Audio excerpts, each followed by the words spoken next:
մեր Աստծուն, օրհնյալ է մեր Տիրոջ անունը։ Ես ուզում եմ շարունակել մի փոքր Աստծո խոսքը, մի թեմայի շուրջ ես այսօր կարճ կխոսեմ, հետո եթե կարիք լինի լրացնելու հաջորդ անգամներին։ Մենք Սուրբ Գրքից կարդում ենք մարդու մասին, Թեսաղոնիկեցիների, առաջի Թեսաղոնիկեցիների 5-րդ գլխի, եկեք 22-23 համարները կարդանք, այսպես ասում. Ամեն տեսակ գեշ բաներեն ետ կեցեք, և ինքը խաղաղության Աստվածը ձեզ բոլորովին սուրբ ընե, և ձեր բոլոր հոգին, և շունչը ու մարմինը անարատ պահվի մինչև մեր Տեր Հիսուս Քրիստոսի գալու ատենը։ Տեսնում ենք մարդուն այստեղ Սուրբ Գիրքը ավելի մանրամասը ոնց որ բաժանում է հոգին, շունչը և մարմինը։ Մենք գիտենք, մարդը ունի հոգի և շունչ, մարմինն էլ, որ մենք տեսնում ենք։ Տեսանելին մեր ֆիզիկական աչքերով դա մարմինն է։ Մենք իրար որ նայում ենք մարդկանց մարմիններին, չէ՞։ Բայց մարմնի մեջ կա շունչ և հոգի, ինչպես Սուրբ Գիրքը մեզ ասում է։ Հիմա տեսնենք հոգևոր կյանքում ինչպես է կատարվում հոգևոր դարձը, ապաշխարությունը։ Մարմինը պարզ է, դա տեսանելին է, մարմինը քնելու, ուտելու, տաք հագնվելու, ձմեռը կարիք ունի, մարմնի պահանջները սրանք են։ Շունչը, շնչավոր պահանջը, դա մարդու եսն է, դա մարդու անձն է, որ մարդը ինքը իր մտածելակերպը, իր էությունը, ոնց որ մարդու այդ եսի կյանքը, դրա մեջ հպարտությունն է մտնում անձի բարձրացումը, դա մարդու շնչավոր կյանքն է։ Հոգին դա այն մասն է, որտեղ Աստծո հետ է մարդը հաղորդակցվում։ Հոգևորը դա Աստծո հետ հանդիպելուց հետո է լինում։ Այստեղ միջանկյալ ուղղակի ասեմ, մարդը, որ մեռած է, չէ, առանց Հիսուս Քրիստոսին, մինչև Հիսուս Քրիստոսին հանդիպելու մարդը համարվում է մեռած, որտեղ կյանքը Հիսուս Քրիստոսն է, կյանքը դեռ եթե չի հայտնվել և մարդը չի հանդիպել, ինքը համարվում է մեռած։ Մեռած է ոչ թե մարմինը մեռած, այդ որ արդեն մահանում է և տանում են, թաղում են, հողին են հագցնում, այդ է մարմնի մեռած լինելը։ Ոչ թե մարմինն ու շունչն են մեռած, այլ հոգին է մեռած։ Եվ երբ որ մարդը հանդիպում է Հիսուս Քրիստոսին կենդանի Աստծուն, իր հոգին է կենդանանում և մարդը դառնում է կենդանի հոգի և հարություն է առնում Քրիստոսի հետ, իր հոգին, մեռած հոգին հարություն է առնում և մարդը կենդանանում է։ Հիմա մենք պետք է սա կարողանանք տեսնել, որ երկրի վրա ապրում ենք, այս մարմնի մեջ ենք, մենք տեսնենք մեր ապրելակերպը, մեր որը որին է վերաբերվում, ինչպես ենք մենք ապրում։ Մարմին ունի իր պահանջները, շունչ ունի իր պահանջները, հոգին ունի իր պահանջները։ Մարմնի պահանջները դա կերակուր, խմելիք, մարմնին հետ կապված հիվանդանում է, բժշկվելու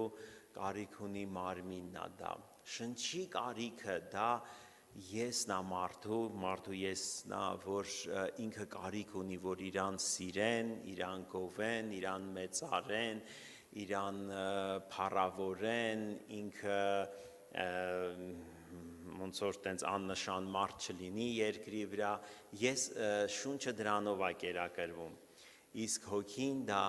այն մասն է, որը Աստծո հետ հաղորդակցվելը, Աստծո հետ ապրելը։ Հիմա այն մարդը, որը Տեր Հիսուս Քրիստոսին չի հանդիպել, իր հոգին մեռած է, և ինքը ապրում է մարմնի և շնչի կարիքը բավարարելու, որտև հոգին մեռած է։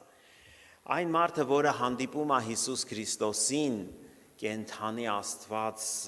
հայտնվում է մարդու կյանքում և մարդը Աստծուց ծնվում է, իր հոգին կենդանանում է և արդեն հոգու կարիքը դա Աստծո հետ ապրել, Աստծո հետ հաղորդակցվելն է։ Հիմա մեր ընտրությունը որն է, Աստծուն հանդիպած մարդկանց, Աստծուն գտած մարդկանց, որ Աստված հանդիպել է մեզ, Աստված հայտնվել է մեր կյանքում և մեզ վերստին ծնունդ է տվել։ Հիմա ինչու՞մ է հարցը, մենք ապրում ենք երկրի վրա և այս մարմնի մեջ և ուզենք թե չուզենք ուտելու կարիք ունենք, քնելու կարիք ունենք, մենք պետք է աշխատենք ամեն մեկս մեր չափով մեր կարիքները հոգալու մարմնի, բայց եկեք մենք մի բան տեսնենք մեր կյանքում, մենք մարմնավորապես ենք ապրում, թե հոգևորապես, մարմնի պահանջվող բաները մենք պետք է անենք, պետք է հաց ուտենք, մեր մարմինը դրա կարիք ունի, քնելու կարիք ունի, բայց ինչ է նշանակում մարմնավորապես ապրել, ինչի եմ ես դա ասում, որտև Հռոմեացիների 8-րդ գլխում մենք կարդում ենք այսպիսի տեղ կա գրված, եկեք 12 համարից կարդանք, ապա ուրեմն եղբայրներ պարտական ենք ոչ թե մարմնին, մարմնավորապես ապրելու համար, վասնզի եթե մարմնավորապես ապրելու ըլլանք, պիտի մեռնենք, բայց եթե հոգիով մարմնի գործերը սպանենք, պիտի ապրենք։ Վասնզի անոնք, որ Աստծո հոգիովը կառաջնորդվեն, անոնք Աստծո որդիներ են։ Այսինքն մարմին ունի իր կարիքը, բայց մարմնավորապես ապրել, դա նշանակում է մարմնի և շնչի կարիքները բավարարել, բայց մարդու հոգևոր կյանքը մնա դատարկ, բայց վերստին ծնված Աստծո որդիները ովքեր են, չէ, ստեղ կարդացինք, նրանք են Աստծո որդիները, որոնք Աստծո հոգիովը կառաջնորդվեն, այսինքն հոգու կարիքն է բավարարվում և հոգևորը գերադասվում է, հոգևորը առաջնային է լինում մարդու կյանքում։ Մենք իմանանք, որ միշտ մարմինը և հոգին իրար հակառակ են, որտև մարմինը, մարմնի մեջ և շնչավոր աշխարհը դա մեղքի բնությունից Ադամից ժառանգած մեր մեջ է, իսկ հոգևորը երկնքից եկած աստվածային կյանքն է, իսկ մեղքը և աստվածային կյանքը դրանք հակառակ բաներ են, աշխարհը և աստվածային կյանքը։ Գաղատացիների թղթից էլ եմ ուզում մի տեղ կարդամ, կամփոփեմ մի փոքր և կավարտեմ, այսպես է ասում,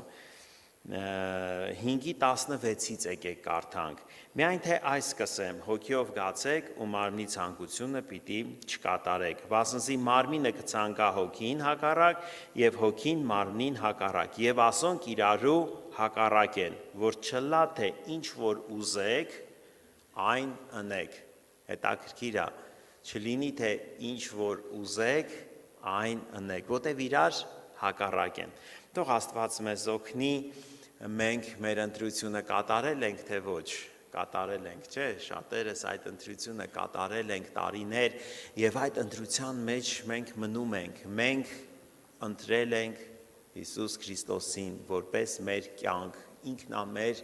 կյանքը, մենք վերստին ծնունդ ենք ապրել մեր հոգու աշխարհում, մեր հոգին կենդանացել է և մենք հաղորդակցվում ենք Աստծո հետ մեր հոգու մեջ։ Հիմա մենք մեր ընտրությունը ամեն օր պետք է հաստատենք, մարմինը հոգուն է հակառակ, հոգին մարմնին է հակառակ, դա մեր ընտրության հարցն է, մարմնի պահանջները պարզ է, ուզենք թե չուզենք պետք է բավարարենք ֆիզիկապես առումով, բայց շնչավոր պահանջը արդեն վերստին ծնված և ապաշխարած մարդը ինքը հասկանում է, որ եսի կյանքով ապրելը, անձը փառավորելը, մեծարելը, հպարտությամբ ապրելը, դա չի տանում երկինք, դա մարմնավոր կյանքն է, դա մեղքի բնությունից է, դա Աստծուց ծնվածը չի մեր մեջ, Աստծուց ծնվածը նոր կյանքն է, որ Աստված տվել է ապրելու այդ նոր կյանքով։ Սա